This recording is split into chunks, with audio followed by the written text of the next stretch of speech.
Stephanie, I know you know my wife pretty well. How do you know her? How have you met? Yes, so I have known Beth since I was little. Her aunt and uncle and my parents were really, really good friends since their teenage years. So our families grew up together. So I grew up seeing Beth around parties and holidays and all those good things. And then we did work together at the hospital for a little while as well together. Yeah, so you were a nurse, and I know we're on a time crunch, but I kind of want to get a Oh, good. short, I don't know, timeline of how that all went. So what made you become a nurse first?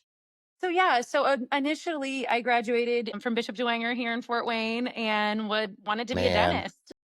I know. I went I to knew you were gonna Lures, love that. so I know. I know. So I really, really wanted to be a dentist growing up. That was the goal. So I went away to IU Bloomington on a pre-dental. Thought that that was going to be a great life for me and my future family someday. So my freshman year down at IU, I came home that May and found out that I had cancer. At I was 18 years old. So that is honestly what changed my route to nursing. Was that summer I had surgery and some radiation, and going back to Bloomington, not knowing how long I had, and maybe doing 8 years of school to become a doctor. It all of a sudden became very real at that young age that I may not make it through dentals, you know? So I had dealt with a lot of nurses during my treatments and decided that all my freshman credits would have gone right toward a nursing degree here in Fort Wayne, Indiana. So I was at IPFW at the time. I registered there and got in as their nursing program and started that journey.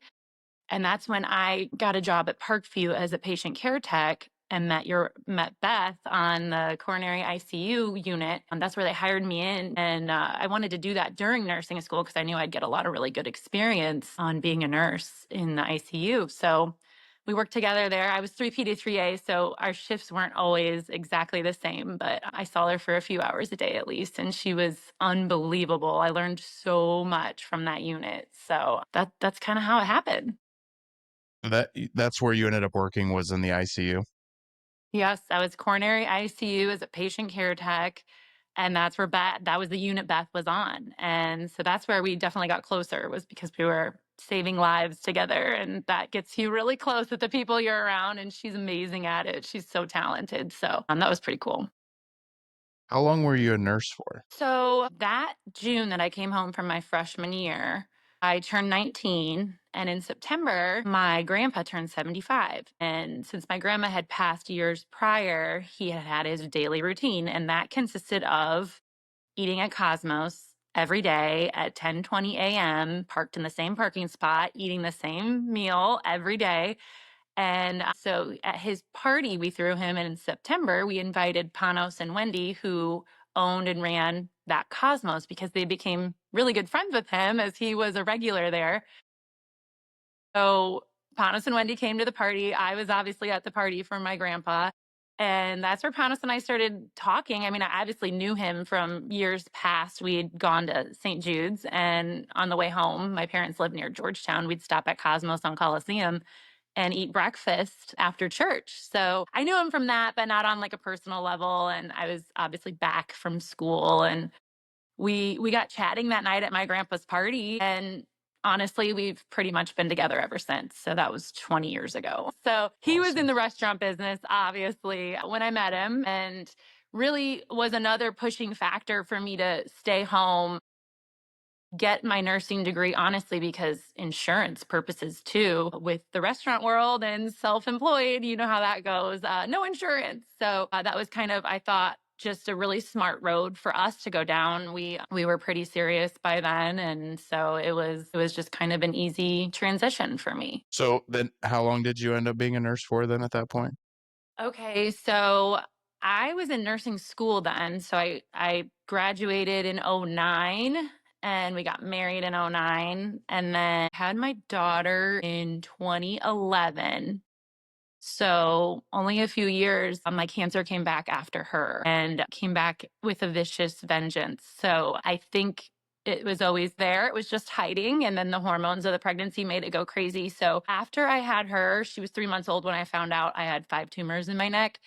That my nursing career pretty much, we were like, okay, I need to be done for now. I have a baby, I have cancer again, you know. So that was in 2011. So I was only a nurse as an RN for 3 years, and then I was a patient care tech for 3 years before that. But yeah, not too many years. And then when I came back after I got better, the family business was calling. You know, we were growing, and my husband had ambitions bigger than I could ever imagine. And he needed my help. And so that's what us wives do, right?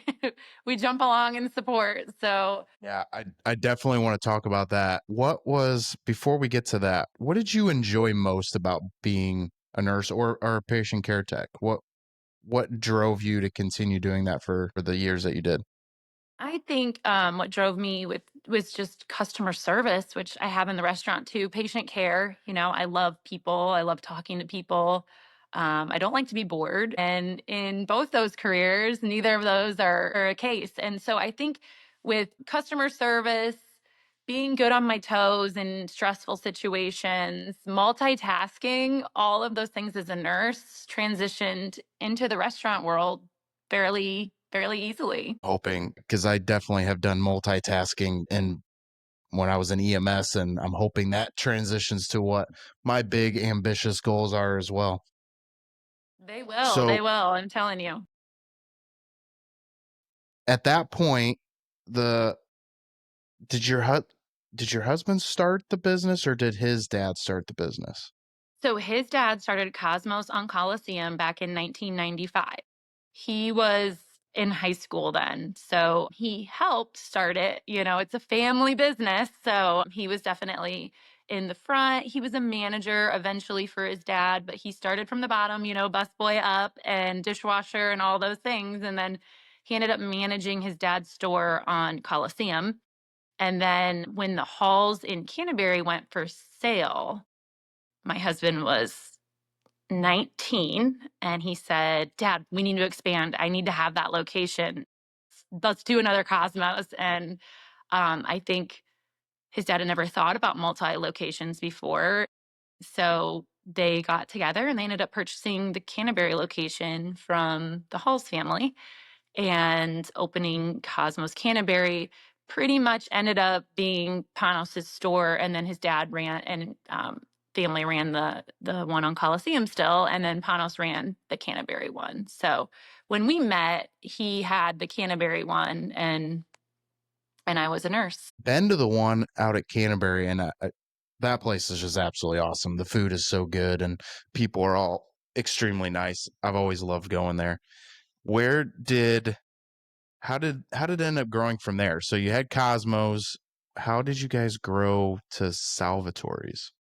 Okay, so I was pregnant with our son, our second, and he came in and said, we had always talked about wanting a martini bar, steakhouse, like doing something together that wasn't Cosmos, wasn't his family's thing. You know, he always wanted to do something high end. And at the time, Fort Wayne didn't have craft cocktails. That was kind of a thing in Chicago and other areas we'd love to travel. So we were always getting these ideas and wanting them to bring them back to Fort Wayne. And so that's where Hideout 125 came from, is Yeah. we really wanted something high end. We wanted something craft cocktail. I wanted a speakeasy more than anything in the whole world. And so that's kind of where that got crafted from. You know, like everything, it didn't turn out exactly like the speakeasy I had in my head, but we didn't have enough money.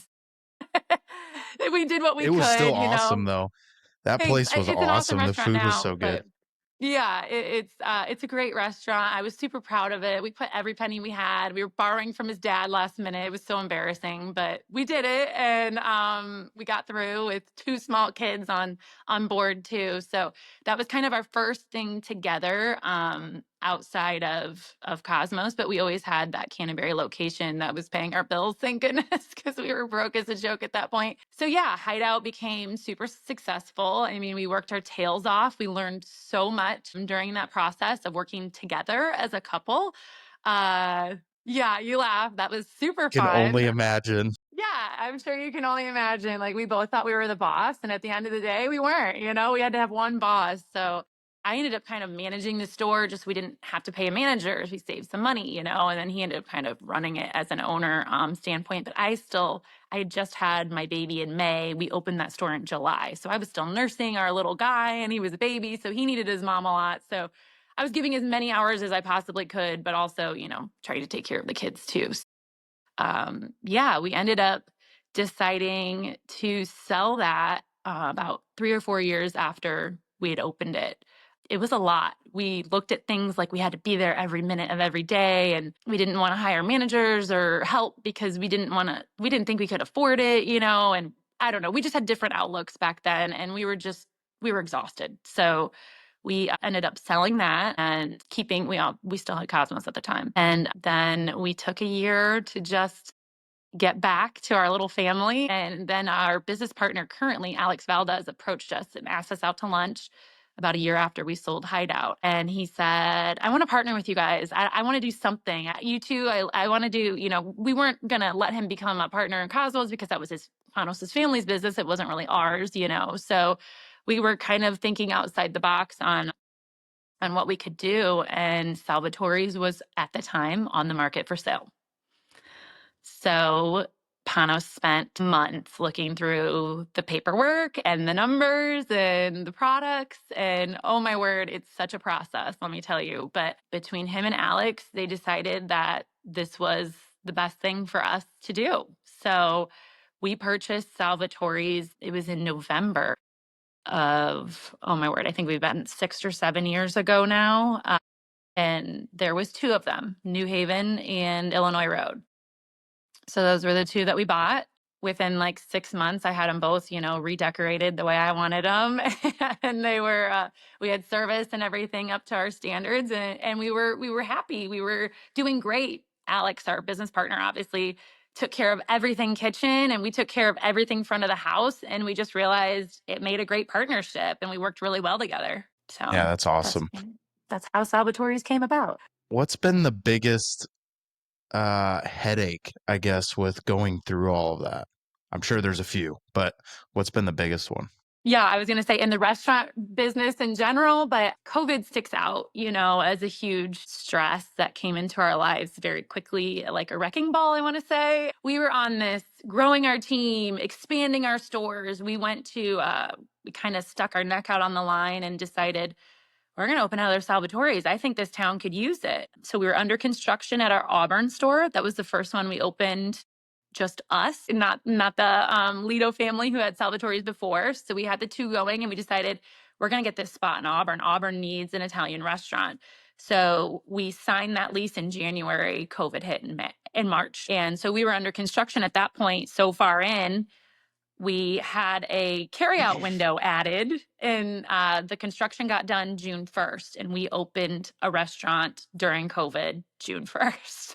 So that was challenging, stressful. All of our other restaurants had been shut down for months. In our industry, you just get so used to like your bills get paid, weeks after you receive the product. So it was just like one of those things that all the money stopped coming in, but all the bills were still rolling in. And it was just a really scary, and I thought I owned my own place at the time, but I felt like I didn't because somebody told me I couldn't open, I couldn't have people in it. It was a really weird feeling for a business owner when you're used to being the boss for so long. And then all of a sudden somebody's telling you, you have to do this, you have to do that, you can't do this, you can't do that. And all at one time, it wasn't like a law that got changed over the years or something. It was just like right away we had to shut down. So it was crazy for a while, but that sticks out as like our most challenging moments. But we got through, obviously, and we've changed. And that's ultimately what we decided to sell our Cosmos because of COVID. So that really changed our path to see what would survive something like that again and what didn't. And Salvatore's survived on carryout. We had pasta that you could carry out, and it was still just as yummy as hot when you get home as it was in the Hmm. restaurant. So we were doing okay. We were floating. We were paying our bills with Salvatore's. With Cosmos, nobody gets to go eggs. Nobody gets, I mean, some people do, but during COVID, nobody's carrying out breakfast, you know? So it was something that we really opened our eyes to be like, wow, Cosmos does really well. But in time of crisis like COVID, it did really poorly. We could not, we couldn't pay the bills with just carry out with Cosmos. Cosmos is, all the neighbors getting together and talking together every day. Like it didn't survive that.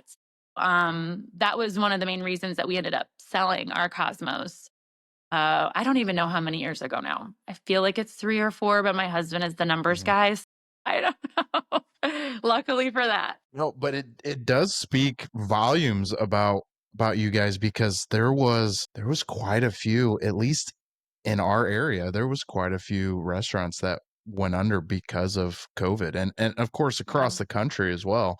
Yeah. And Salvatore's has not only survived it, but you guys have expanded. You guys have grown.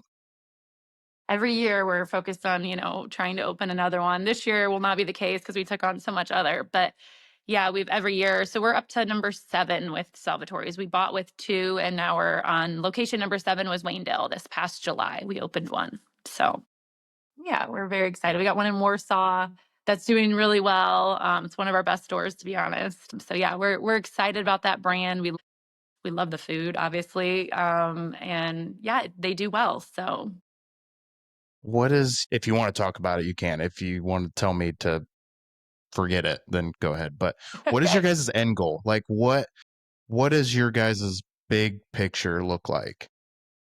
It's funny how those things change. When we're young, I wanted like designer purses and really nice shoes and really nice sunglasses, and that's what drove me was like the things I could buy. And now we're in a position where it's the team that I'm creating and the people that lives were changing because of our team. So that's really cool is when I see or Pano sees something in somebody that's say a hostess or a busser or a waitress or a server, and we're like, man, they have potential. They could run one of these stores. They could probably own one, and start that process with them and see their lives change before us. They have a baby, they have a wife. Their income goes from 30,000 to 130,000 or whatever it is. That is what drives us now. So I feel like as long as we keep getting talent that shows us they can do it and they want to do it, then we grow. If we don't have that talent, we don't grow because we're obviously very content and happy with what we have, and what we're doing. But if there's that special person that comes on board and wants to go for it and they just need us to help them, then we're doing it.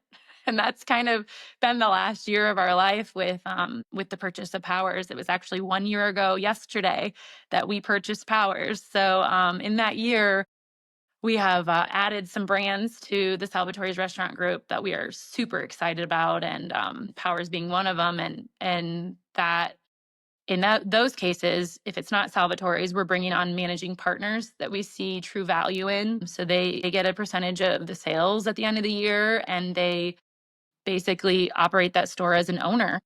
And it's great because they get the day-to-day calls and I don't. But also they have a sense of ownership and it's not as scary for them to take out a huge loan and do all these things, and they're able to pretty much own a store and work it. So that's what we've done with all the new brands we've brought on board this year with LS Teca, Paula Seafood, Powers Hamburgers, and Shorty's Steakhouse in Garrett. They all have a managing partner. So that's been really cool. You guys did own Shorties. Yeah, that was the last one we purchased in January. Beth and I were curious. We were talking about it because we had gone there last year, I think, at some point. She had said something about it that she thought you guys had purchased it, and I was like, really? Well, maybe we'll have to give it another try again. Yes, yes, for sure. Give us another try. I'm still almost done with the remodel at El Azteca. It's absolutely insane, the inside of that place. It's awesome. I'm so, so excited about the remodel in there. It's so beautiful. The food is so good. Our staff is getting to be just so amazing. And I'm starting the outside of Azteca now on renovations. So once I get that kind of buttoned up, I'm going to move on to my Shorties, and then I'll get that one hopefully, and then within the next year I'll have that one where we want it to be. Yeah. What kind of advice would you give to somebody who says, "You know what? I wanna start a business or an organization, and I just don't even know where to begin." What kind of advice would you have for them? I would say if you're super passionate about it and you have really good work ethic to do it, because there's nothing like owning your own business, in my opinion. There is stress that I've never felt before as a nurse in your own business. We're up to 450 employees, and sometimes the weight of that, hits real. Like if I mess this up, I'm screwing up 450 people's lives, But no, the weight can be a little much, but at the same time, the reward is so much better.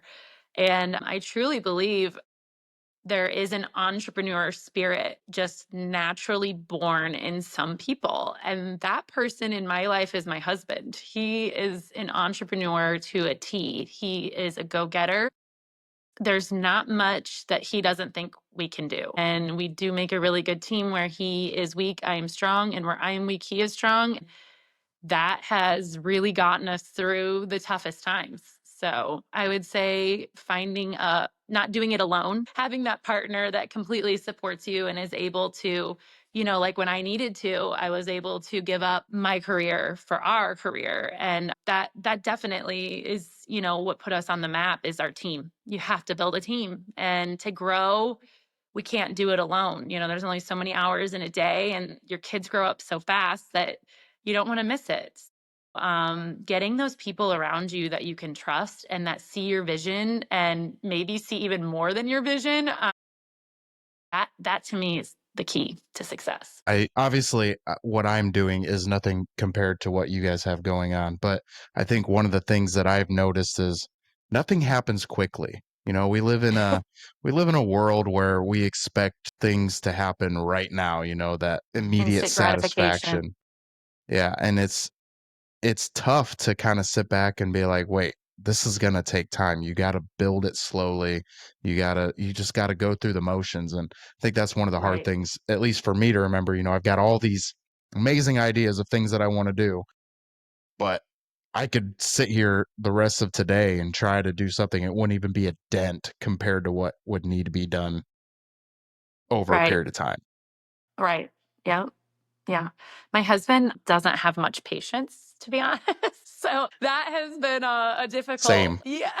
I was like, I'm definitely the one with patience. He's a go-getter. He wants it now, But I think with him just making every decision so smartly, I've always said, okay, if you're going to purchase this, what's the backup plan if it fails, right? So, and he already has plan A through Z in his head, and he can tell you, well, we could do this, we could do that, we could do this, and this is how it's going to happen. And that always, I think, makes me feel better about taking the plunge, is that he has a backup plan, So I'm not going to lose everything over one risk.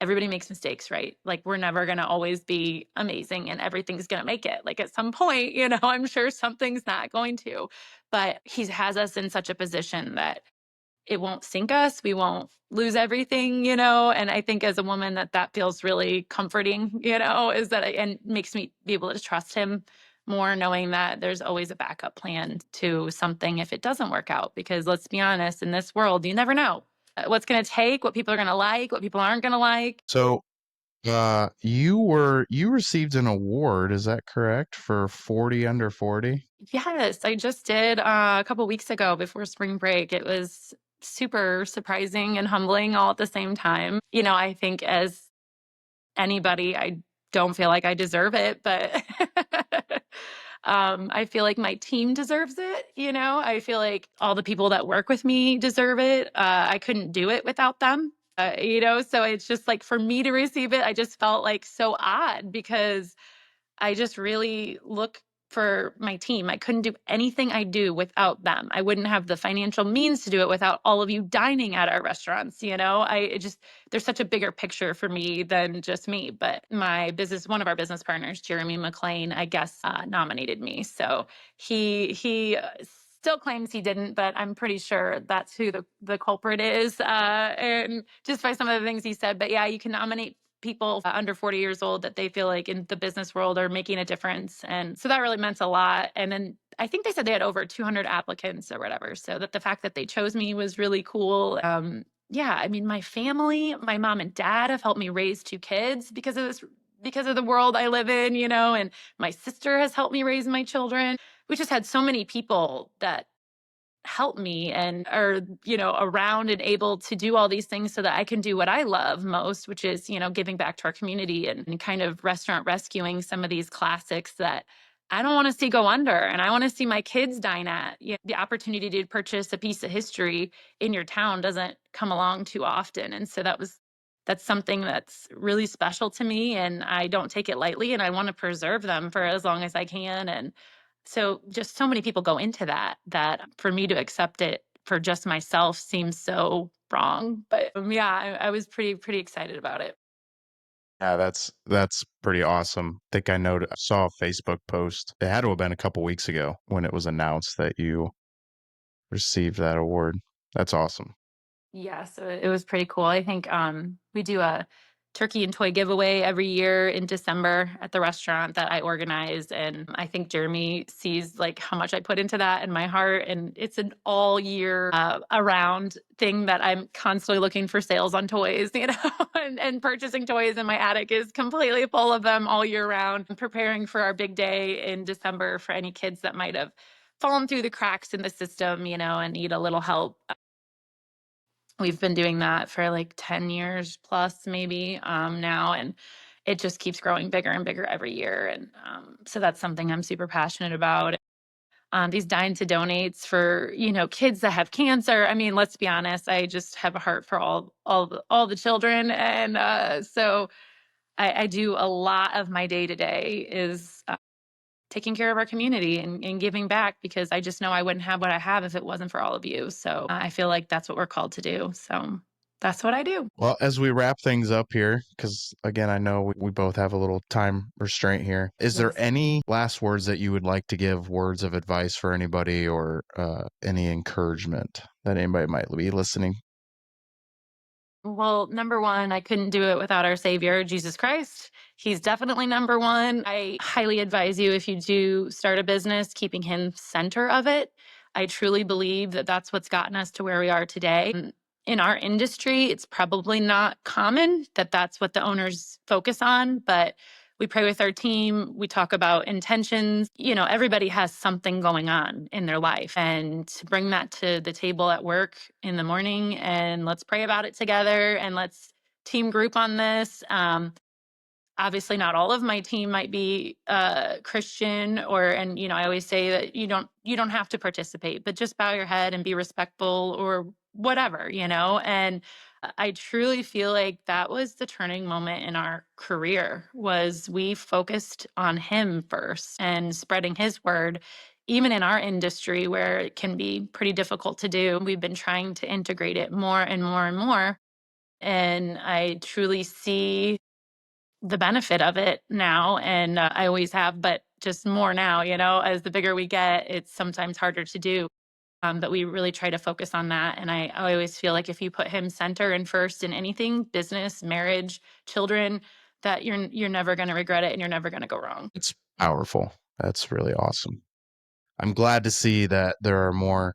Obviously, it's not a surprise, but I'm glad to see more and more places are finally starting to bring God into what they do, and they're talking more about God now, and you don't see a whole lot of people shunning that away near as much, and that's awesome to see.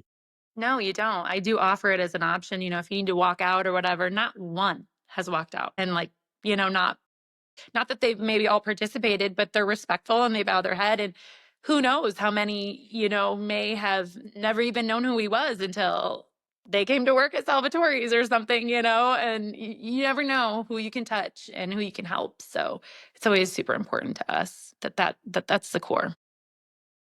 Well, Stephanie, like I said, I greatly appreciate you meeting with me. This has I been awesome, appreciate you having me on. Thank you. and wish you guys nothing but success in your future and with everything going on with the business. Thank you so much. We wish you nothing but the same, and we're always here if you need anything. Appreciate it.